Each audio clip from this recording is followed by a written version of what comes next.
Everyone, David Aragona and Craig Milkowski here, taking a look at one of the stakes events on Saturday at Tampa Bay Downs. Race 9 on that Tampa Bay Derby undercard is the Grade 2 Hillsborough Stakes. This one going 1.125 miles on the turf for fillies and mares. A field of 8 horses signed on for this race, including a couple from the Chad Brown stable, and they figure to vie for favoritism in this spot, with both of them possessing nice form from last year. The number 1 Fluffy Socks is always thereabouts, finishing in the money in graded stakes like this. But the number 2 Market Segmentation, perhaps the more intriguing of the 2 Chad Brown trainees, a former Grade 1 winner in the New York Stakes last year, coming back off a layoff of this race, and seems like she's found a pretty good spot to come back, Craig.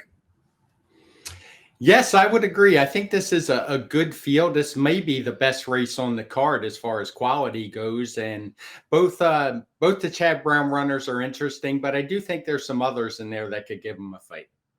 Let's take a look at the Timeform US pace projector to see what kind of trip these horses might pull. And Craig, I know this is a pace projector that we want to add some clarification to, because in these turf routes, horses coming out of faster pace races can sometimes look like they're front runners when they're more stalking types. And I think that's the case with both the number 5 Beechnut Trophy and the number 7 Elusive Princess, who are shown on the lead. When you look at these horses' running styles and their past performances, they're often content to just sit off the pace in a stalking position. And I would imagine that even though she's coming out of some slower paced races, the number 2 Market Segmentation is the one that's probably going to go on and lead this race. She used that front running style to great success when she achieved that Grade 1 victory in the New York last summer. So I would imagine she'll be looking for the early lead in the spot. I would as well. I would project her to be on the lead personally. And just keep in mind, the pace projector, it's to give you something to think about.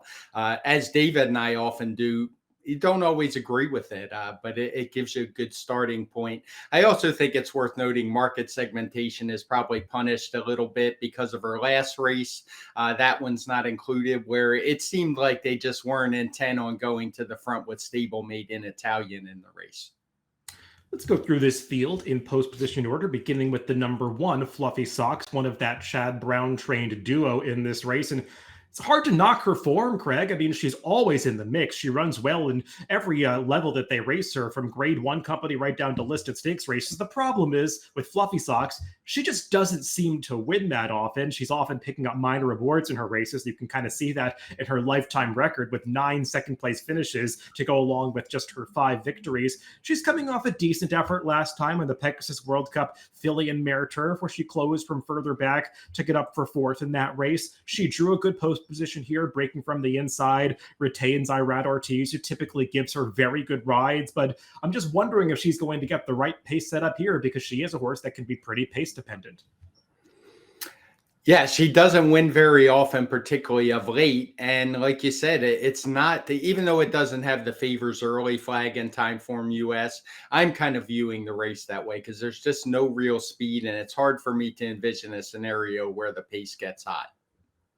The other Chad Brown trainee drawn right to her outside is the number 2 Market Segmentation. We'll take a look at that Grade 1 victory that she achieved last summer in the New York, and she obviously had all of the best of it this day. There was really no pace signed on in this race. Chad Brown and Jose Ortiz came up with the plan to send her to the front end, even though she hadn't really used that running style in the past, and she obviously responded well to it, setting a comfortable pace before drawing off of the stretch, beating a field that looks very good in retrospect. Behind her are horses like Didia, subsequent graded stakes winners McCulloch, later Warlike Goddess, who won a Grade 1 later that year against the males. So the form of that New York really does stand up to scrutiny. And then last time out in the Diana, she was off a little bit awkwardly. It also looked like the connections weren't really intent on sending her forward that day, as you noted, with in Italian, her more high-profile stablemate, the leader of that race. She's been off for a long time since then, but Chad Brown does just fine coming off layoffs, and she projects to get the right kind of trip in this race.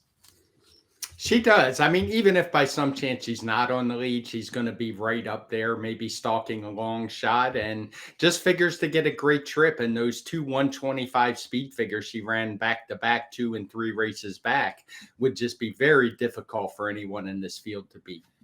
And it is worth noting, she's come off layoffs before, including a very long, nearly year-long layoff, and run well both times, so she's already proven that she can do well coming in fresh for a race. The number 3 is Sparkle Blue. Let's take a look at her most recent start at Tampa Bay Downs in the Endeavor Stakes, the local prep for this Hillsborough. And I thought she ran really well within the context of the race here, because this one was just dominated on the front end by Walkathon, who has turned out to be a pretty good horse. She was not some phony winner of this race, but she was really tough to catch once she was able to make the lead through slow fractions. And Sparkle Blue was the one that was closing best of all at the end of this race, just missing getting up for second that day. Unfortunately, Sparkle Blue has caught slow paces a number of times, and it seems like a possibility she might face another one on Saturday. Yeah, we talked about her on our Timeform US forecast. She's a horse I have to use on my ticket just because she's been up against it so many times in a row. Unfortunately, it's probably going to happen again. She's going to be a price in here, so I would use her in a horizontal sequence like that, but she wouldn't be my top pick just because of the scenario. But she's a good filly and one that I think is going to run well, or good mare.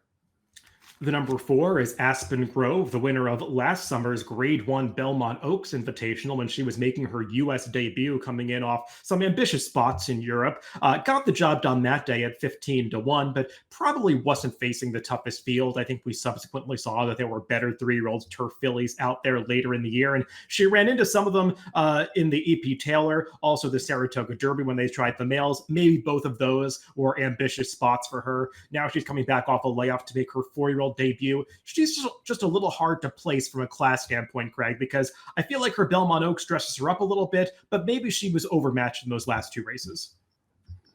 I'm kind of the same thought. I think the truth is somewhere in between. I don't think she's really a grade 1 filly at this point, but I think she's better than her last couple. She's just a 4-year-old, so there's certainly some room to improve, but this seems like a pretty tough spot to do it. The number 5 is Beechnut Trophy. She is one of those horses that was projected to be up towards the front on the pace projector, and she definitely has plenty of tactical speed, but is usually ridden like more of a stalking type. She'll be getting back on the turf for the first time since last summer at Kentucky Downs, where she didn't run that well behind our Callie Kim, going the demanding distance of 1 mile and 5/16. Since then, she's made a couple of starts on the Tapeta surface at Gulfstream, won one of them against slightly weaker competition than last time in a handicap, was a little bit disappointing. She's just going to have to run a new top to beat some of the high-profile favorites in this race, Craig.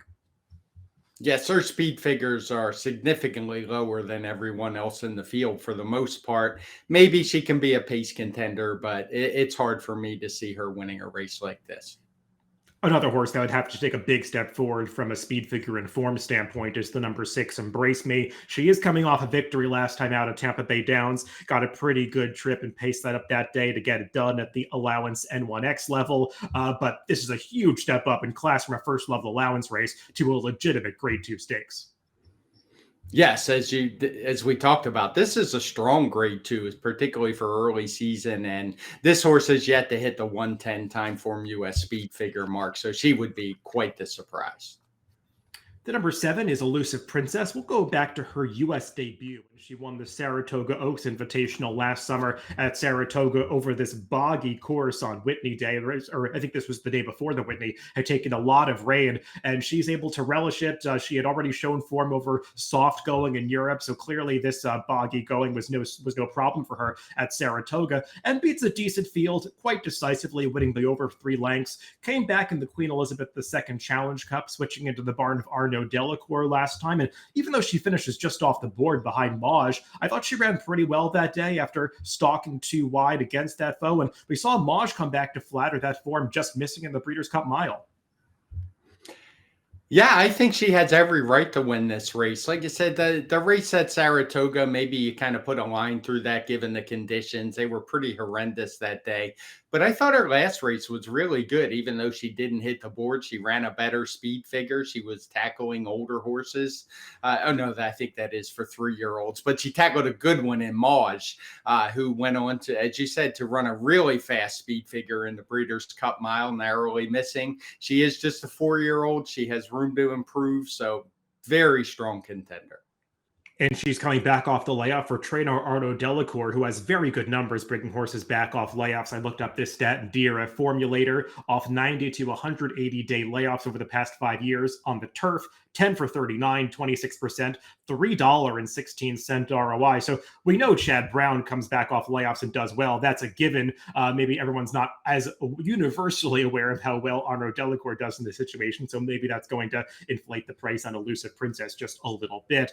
And then the number 8, Star Fortress on the outside. A Cherie DeVoe trainee coming in for this race. Now, second off a brief layoff after contesting the Pegasus World Cup Filly and Mare Turf last time. She went off at a short price that day, bet down to 3-1, and was quite disappointing, checking in last after getting a wide trip. That was a stark difference from her U.S. debut, where she could not have been more impressive, drawing off to win by 10 lengths. But that was a Churchill Downs turf course in the Cardinal that had some give to it, Craig, and I wonder if she needs that kind of going to really bring out her stamina. Maybe this race won't suit her as well.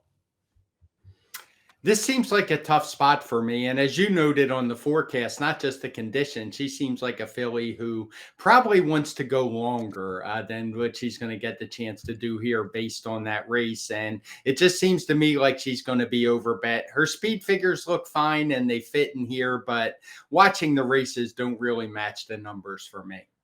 Yeah, my feeling with her is that she'll have a lot more success in marathon races down the line. In Europe, she was a horse that was campaigned basically from 1.25 miles out to 1.5 miles. And I think that 1.125 miles win over that demanding course at Churchill is maybe messing with the plan with her a little bit, and she'll be more successful going longer trips down the line.